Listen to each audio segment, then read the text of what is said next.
saya ngomong itu lagi, sudah percuma, nasi sudah jadi bubur.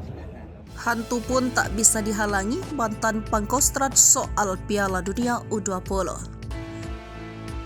Gubernur Sumatera Utara yang juga mantan Ketua Persatuan Sepak Bola Seluruh Indonesia Edi Rahmayadi menyindir kelompok yang menyebabkan Piala Dunia U20 batal. Yang mengatakan pihak yang tidak memahami soal sepak bola seharusnya tidak boleh berkomentar. Dikatakan Edi Rahmayadi, PSSI seharusnya menjadi institusi tertinggi dalam urusan persepak bolaan di Indonesia.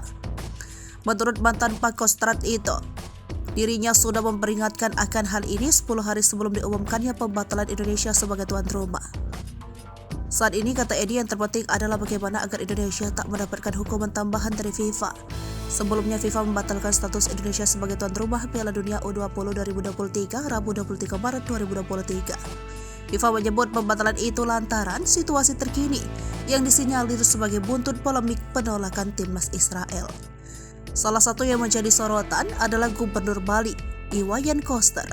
Koster sempat bersurat ke Menteri Pemuda dan Olahraga penolak timnas Israel berlaga dalam Piala Dunia U20.